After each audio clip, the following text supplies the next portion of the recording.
मोहम्मद मत्सर ये चोर है, छिपा हुआ है। एक महात्मा थे, उसका नाम थे बगदाद के रहने वाले। बगदाद कहाँ का है? इराक देश की राजधानी बगदाद। तो महात्मा का नाम था बायजिद बगदादी। महात्मा का नाम क्या था? बायजिद बगदादी। बगदाद की थी, बगदादी हो गया। वो किसी सूफी महात्मा से ज्ञान लिया था, मंत्र लिया था, और परिवार में बच्चे, स्त्री, बहुत सब लोग हैं, पत्नी है, और सब लोग जो सो जाते थे खा पी करके, तो दिखाने के लिए ये भी सोते थे, खा पी के सो जाते थे वो। और जब सब लोग सो जाते थे, जग के बैठ जाता था तो ध्यान करता था। ध्यान करते उसकी इतना ध्यान लग गया, उनकी बहुत सी सिद्धि मिल गई। अब वो पूर्ण हो गए। ध्यान करके अपने को संयम में ढाल करके बहुत कुछ प्राप्त कर लिया। एक दिन कहा अपनी पत्नी से, बच्चे से, बहू से, घर में कोई कमी नहीं है, अब मैं जा रहा हूँ, थोड़ा फकीरी मौज में जा रहा हूँ, खाने पीने की कमी नहीं है, खेत की कमी नहीं है, सारी चीज़ है, आप लोग जो है इसको अच्छा उपयोग करो। तो महात्मा चल दिया। चलते चलते उसी बहुत बड़ा बगदाद जो है बहुत बड़ा शहर है, अब तो शहर हो गया है। गांव के पश्चिम, मैंने बगदाद के पश्चिम भाग में एक पीपल के पेड़ के पास जाग बैठ गया हूँ। एक दिन बीत गया, 2 दिन बीत गया, 3 दिन बीत गया, बैठा हुआ है, न स्नान करता है, न सोता है, न चलता है, न कुछ खाता है, आँख बंद करके बैठा हुआ है, मस्त है। एक दिन बीत गया, 3 दिन बीत गया, 7 दिन बीत गया, भूख आ गई। ये आदमी पागल हो गया है, भूत है, तो क्या है? तो लोग सोच, अगर ये वास्तव में पागल होता तो इतने दिन बैठ नहीं पाता हो, बिना खाए बिना पिए बैठा है, 7 दिन बीत गया। तो बहुत से लोग आए, तो अब लगता है कि अब बहुत बड़ा महात्मा हो गया है, तो लोग गोल लगने लगे, बहुत कुछ लोग देने लगे वहाँ, कि वो छूता नहीं था। उसी नगर में राजा था, बादशाह था वो। उनको उसी मंत्री ने कहा, अरे महाराज, हमारे नगर के बायजिद है, आजकल वो कई दिनों से वो बैठा रहता है, कुछ खाता पीता नहीं है। तो कहाँ बैठा है? नगर के पश्चिम में पीपल वृक्ष के छाया में बैठा हुआ है। तो राजा जो है, बादशाह जो है, घोड़े में बैठ करके सुबह आया, देखा सही में बैठा हुआ है। फिर दूसरे दिन 12 बजे दिन में आया, देखा हो बैठा हुआ है। तीसरे दिन शाम को आया, फिर बैठा हुआ है। चौथे दिन रात में आया तो 12 बजे देखा बैठा हुआ है। अब राजा सलाह नहीं गया, घोड़े को एक जगह बांध करके और कहा, महात्मन, आप यहाँ बहुत दिन से बैठे हुए हैं, आप यहाँ क्या कर रहे हैं? न खाते न पीते हैं। तो राजन, मुझे बहुत बड़ी संपत्ति मिल गई है, मैं उस संपत्ति की रक्षा करता हूँ, इसलिए मैं न कहीं जाता हूँ, न कहीं सोता हूँ, न कहीं खाता पीता हूँ। मेरी संपत्ति कोई चुरा ले जाएगा तो मेरा सब कुछ नाश हो जाएगा। तो बादशाह क्या करते हैं, नज़दीक आकर के देखता है कहीं कुछ पैसा से है नहीं। अरे महाराज, आप झूठ क्यों बोल रहे हैं? कुछ तो है नहीं। एक छोटा सा मैंने बिछौना रखे हो। महाराज, मैं बादशाह हो गया हूं। तो कहा, बादशाह तो मैं हूं। कहा, आप जो है बाहर से बादशाह हैं और मैं भीतर से बादशाह हो गया हूं। भीतर से बादशाह बनना ये बहुत बड़ी चीज है कि नहीं? शहंशाह क्या हो गया वो? अब शहंशाह हो गया वो तो धन दौलत हाथी घोड़ा के बादशाह है। और मेरे अंदर में जो बादशाही है वो मैंने परमात्मा के नाम को मैंने प्राप्त कर लिया है। इस नाम के आगे जो है सारी चीज दुनिया की बेकार है।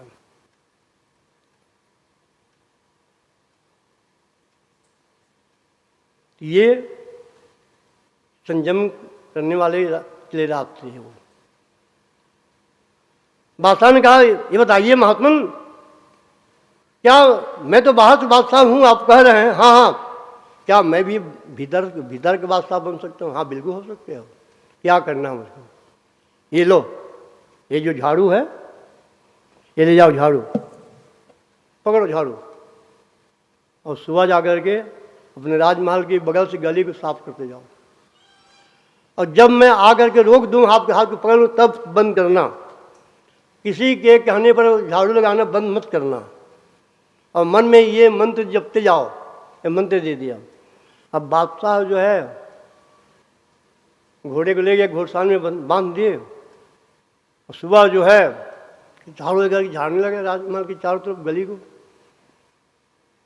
दौड़ के जो है वजीर माने मंत्री, अरे महाराज आप क्या कर रहे हैं, ये सब काम तो हम लोगों का है। ऐसा मंत्र गुरु ने बोली हो मत, इन मेरा काम बिगड़ जाएगा। ये घंटे हो गए, देखो घंटी टुनटुना रही है। तो कहा देखिए, फिर रानी आई, महाराज आप क्या कर रहे हैं, यहाँ इतने दास दासी हैं, सेवक हैं, ये किस दिन काम है।